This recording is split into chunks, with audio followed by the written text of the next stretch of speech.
জয় গুরু, জয় মা। গীতামৃত চ্যানেলে সকলকে স্বাগত।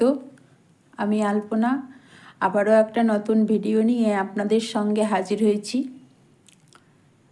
এখন চলছে দামোদর মাস। এই মাসটি ভগবানের দামোদর রূপের আরাধনার জন্য নির্দিষ্ট। মা যশোদা শিশু কৃষ্ণকে দাম বা রজ্জুর দ্বারা বন্ধন করেছিলেন। সেজন্য ভগবান শ্রীকৃষ্ণের একটি নাম হল দামোদর। দামোদর লীলা সংঘটিত হয়েছিল আজ থেকে 5247 বছর পূর্বে এবং সেদিন ছিল দীপাবলি মহোৎসব। দামোদর লীলায় শ্রীকৃষ্ণের বয়স ছিল 3 বছর 4 মাস। এই দামোদর ব্রত এবছর শুরু হয়েছে 7ই অক্টোবর লক্ষ্মী পূর্ণিমা তিথিতে এবং চলমান থাকবে আগামী 5ই নভেম্বর 2025 রাস পূর্ণিমা পর্যন্ত। তো আজকের ভিডিওতে আমরা এই দামোদর লীলা সম্পর্কে বিস্তারিত জানব এবং এই দামোদর ব্রত কিভাবে পালন করতে হয় এবং এই ব্রত পালনের মাধ্যমে কী বা ফল লাভ করতে পারি তাও আমরা জানব এই ভিডিওতে। তো চলুন আর দেরি না করে আমরা সরাসরি ভিডিওতে চলে যাই। সর্বপ্রথমে আমার পরমারাধ্য শ্রী শ্রী 108 স্বামী নিগম আনন্দ সরস্বতী পরমহংসদেবের রাতুল চরণযুগলে জানাই অনন্তকোটি ভক্তিপূর্ণ প্রণাম এবং রাধা দামোদর চরণেও জানাই অনন্তকোটি ভক্তিপূর্ণ প্রণাম। তো দামোদর শব্দের উৎপত্তি হল দাম যুক্ত উদর সমান দামোদর, এইভাবে। এখানে দাম মানে হলো রজ্জু বা দড়ি আর উদর মানে হলো পেট। এই কার্তিক মাসে মা যশোদা শ্রীকৃষ্ণকে দড়ি দিয়ে পেট তথা উদর বেঁধে রাখতে চেয়েছিল বলে এবং শেষ পর্যন্ত শ্রীকৃষ্ণের ইচ্ছাতেই সফল হয়েছিল বলে শ্রীকৃষ্ণের এই লীলাকে দামবন্ধন লীলা বলা হয়। আমরা প্রায় সবাই জানি শ্রীকৃষ্ণ বাল্যকালে অন্যের বাড়িতে ননি চুরি করত এবং তা নিজে খেত, তার বন্ধুদের খাওয়াতো এবং তাও যখন বেড়ে যেত তখন বানরদের ডেকে এনে খাওয়াতো। আর মা যশোদার কাছে সকলেই কৃষ্ণকে নিয়ে নানা অভিযোগ করত। তো সেই দিন মা যশোদা চিন্তা করছিলেন যে কৃষ্ণ কেন অন্যান্য গোপীদের বাড়িতে দধি মাখন চুরি করে খায়? নিশ্চয় তার ঘরের তৈরি দধি মাখন সুস্বাদু লাগছে না, তাই অন্যের দধি মাখন চুরি করে। তাই তিনি মনস্থির করলেন আজ দীপাবলির দিনে তার কৃষ্ণের জন্য নিজ হাতে রান্না করবেন। এই জন্য তিনি কাজের লোকেদের অন্য কাজে নিযুক্ত করে নিজেই দধি মন্থন করতে বসলেন। নন্দ মহারাজের 9 লক্ষ গাভী ছিল, তার মধ্যে 8-10টি ছিল দেবতাদের দেওয়া পদ্মগন্ধিনী গাভী। এই পদ্মগন্ধিনী গাভীগুলিকে ঘাসের পরিবর্তে বিভিন্ন প্রকার ঔষধি ও সুগন্ধি তৃণগুল্মলতা খাওয়ানো হতো আর তাদের দুধ একমাত্র কৃষ্ণের জন্য নির্ধারিত ছিল। যশোদা মাতা মনে করেছিলেন যে দাসীরা ঠিকমতো দুধ আহরণ, দধি মন্থন ও রান্না করে না, তাই কৃষ্ণ অন্যের জিনিস চুরি করে খায়। তাই তিনি অনেক রাত থেকেই দুধ আহরণ করে ছানা করে বিভিন্ন প্রকার দুগ্ধজাতীয় সন্দেশ, দই তৈরি করে বাকি দুধ অন্য একটি চুলায় গরম করতে বসিয়ে নিজেই দধি মন্থন করতে বসলেন। ঘরের বারান্দায় কাঠের খুঁটির সাথে দধির ভাণ্ড বেঁধে কৃষ্ণকে খাটে একাকী ঘুম পাড়িয়ে মা যশোদা দরজার ফাঁকে কৃষ্ণকে দেখে দেখে মৃদুভাবে দধি মন্থন করছিলেন। কৃষ্ণের বিভিন্ন লীলার কথা ভাবছিলেন। কৃষ্ণের ঘুমন্ত চাঁদবদন দেখছিলেন আর মুখে মধুর সুরে বেদের সামগীত গাইছিলেন। আর যশোদা মা ঘুমন্ত কৃষ্ণকে দেখে বাৎসল্য প্রেমে উদ্দোলিত হলে তার স্তন্দয় হতে আপনা আপনি দুগ্ধ নিঃসরিত হতে লাগল। এদিকে মায়ের মুখে কৃষ্ণলীলা গান তার কানে প্রবেশ করে যেন তার যোগনিদ্রা ভঙ্গ হলো। সাথে মায়ের বুকের দুধের তৃষ্ণা পাওয়ায় মাইয়া মাইয়া বলে ঘুম থেকে উঠে এক লাফে খাট থেকে নেমে দুখানি হাত দিয়ে চোখ ঘষতে ঘষতে সেই দধি মন্থনের স্থানে এলেন। কিন্তু তার কাছে যে কৃষ্ণ এসে দাঁড়িয়ে আছেন, মা যশোদার তার কোনো খেয়ালেই ছিল না। তিনি মন্থনের কাজ চালিয়েই যাচ্ছেন। কৃষ্ণ ভাবলেন কিছু একটা করা দরকার, তাই মন্থন দণ্ড চেপে ধরলেন। মা বললেন, একটু সবুর কর বাছা, অল্প একটু মাখন তুলে নি। কৃষ্ণ বললেন, না, আমি এক্ষুনি দুধ খাবো।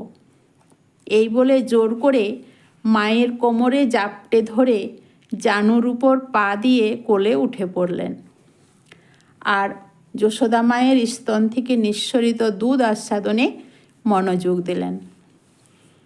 কিন্তু বারান্দায় বৃহৎ চুল্লির উপরে পদ্মগন্ধিনী গাভীর দুধ গরম করা হচ্ছিল। সেই দুধ ভাবল, হায় হায়, আজও কি কৃষ্ণ আমায় গ্রহণ করবে না? যশোদা মায়ের বুকের দুধ কি ফুরাবে না? প্রেম বুভুক্ষু কৃষ্ণের তৃষ্ণা কি মিটবে না? যুগ যুগ তপস্যার ফল কৃষ্ণের অধরের স্পর্শ কি আজ সফল হবে না?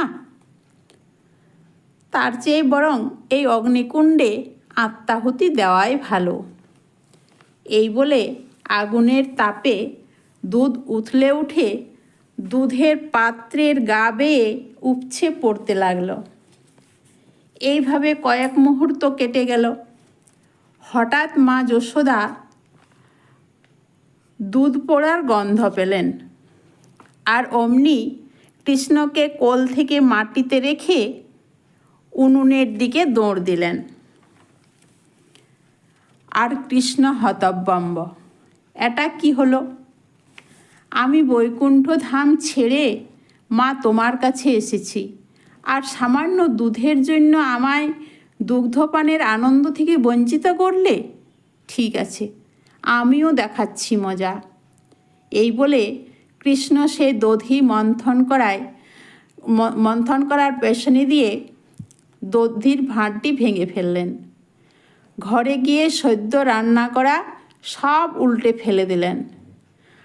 ঘর বারান্দায় দধি, মাখন ও অন্যান্য সুস্বাদু খাবার দ্বারা মাখিয়ে ফেললেন। যশোদা মা ফিরে এসে এসব দেখে কৃষ্ণের উপর অনেক রাগ করে হাতে একটা ষষ্ঠী নিয়ে কৃষ্ণকে ধরতে ছুটলেন। কৃষ্ণও ভয়ে দৌড় দিল। তারপর মা যশোদা তাকে ধরে তারপর বিরক্ত হয়ে ওকে একটি উদুখলের সাথে বেঁধে রাখতে যায়। উদুখল এমন একটি কাঠের বস্তু যার দুই দিকটা মোটা ও মাঝখানটা সরু। হয়তো প্রাচীনকালে উদুখল নিশ্চয় বাড়ির কোনো কাজে লাগতো, তাই হয়তো সেটা যশোদার বাড়িতে ছিল। তো যশোদা সেই উদুখলের সাথে কৃষ্ণকে বেঁধে রাখতে যায়, কিন্তু দেখে দড়ি কম পড়ছে, তাই আবার দড়ি জোড়া দেয়, কিন্তু তারপরেও দড়ি কম পড়ে। এভাবে যতবারে দড়ি জোড়া দিয়ে বড় করে কৃষ্ণকে বেঁধে রাখতে যায়, ততবারেই দড়ি কম পড়ে। শেষ পর্যন্ত কৃষ্ণ একটি হাসি দিয়ে তার বন্ধনকে স্বীকার করে নেয় এবং যশোদা কৃষ্ণকে বাঁধতে সক্ষম হয়। তো এই ছিল মা যশোদার সঙ্গে কৃষ্ণের দামবন্ধন লীলা। তো এই দামোদর মাস বা কার্তিক মাস সনাতন ধর্মাবলম্বীদের জন্য সর্বাধিক পুণ্যপ্রদ ও ভগবান শ্রী শ্রী দামোদরের প্রিয় মাস।